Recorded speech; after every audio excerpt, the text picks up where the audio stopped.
ছাত্র সমাজ ব্যতি রেখে এই আন্দোলন সফল হতো না।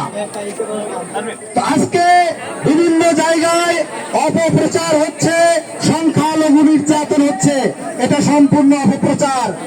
এই ছাত্র সমাজ যারা এখনো একটি জুলুমের হাত থেকে দেশকে বাঁচিয়েছে, তারা সংখ্যালঘুদের উপর নির্যাতন করতে পারে না।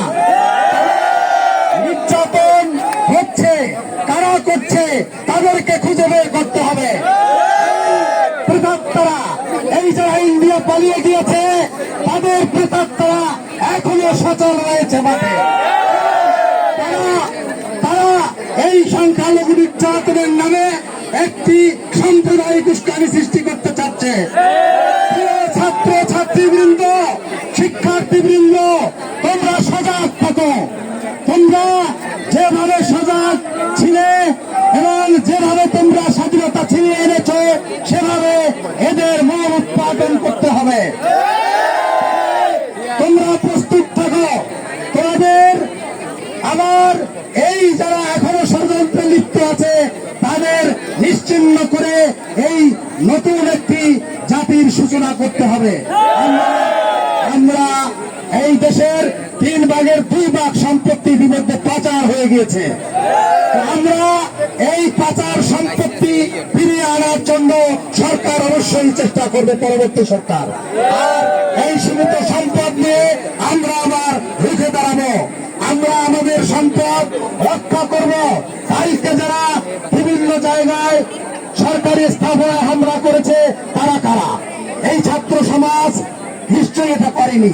এটা করেছে যারা দুষ্কৃতিকারী, তারা ওই প্রেতাত্মারা যারা ইন্ডিয়া এখন পালিয়ে গিয়েছে, যারা এখন পালানোর জন্য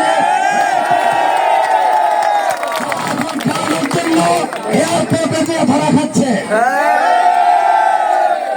তারপরে তাদেরকে ন্যায্য হিস্সা তাদের কাছ থেকে আদায় করা হবে,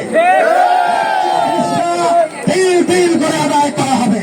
আমরাও ছেড়ে দেব না, কারণ অনেক কষ্টের বিনিময়ে, অনেক রক্তের বিনিময়ে এই স্বাধীনতা অর্জিত হয়েছে।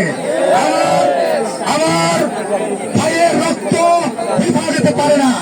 আমরা এই সংখ্যালঘু নির্যাতনের নামে যে প্রচারণা চলছে, তার বিরুদ্ধে আমি উদাত্ত আহ্বান জানাচ্ছি। যারা এই আন্দোলনের নেতৃত্ব দিয়েছ, তোমরা একটা মানববন্ধন কর্মসূচি দিতে পারো। আগামীকাল এই সোহরাওয়ার্দী কলেজের সামনে একটি মানববন্ধন কর্মসূচির বিরুদ্ধে দেওয়া যায়। তোমরা আলোচনা করো এবং আমাদের সাথে কথা বলে কালকে একটি নির্দিষ্ট সময় দিয়ে একটি মানববন্ধন করো। এটি আমার একটি প্রস্তাব থাকবে তোমাদের কাছে। তোমরা নিজেরা আলোচনা করে এর বিরুদ্ধে একটি মানববন্ধন কর্মসূচি প্রণয়ন করো। আর একটি কথা বলে আমি আমার সংক্ষিপ্ত বক্তব্য শেষ করব। সেটি হল, এই সারা বাংলাদেশে এখন একটি ট্রানজিট মুভমেন্ট। এই ট্রানজিট মুভমেন্ট এখনো কিন্তু স্বাধীনতা অর্জিত হয়েছে, কিন্তু স্বাধীনতার ফসল কিন্তু আমরা ঘরে নিতে পারি নাই।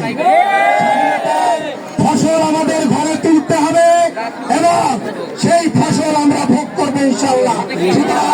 সবাইকে ধৈর্যশীল হতে হবে।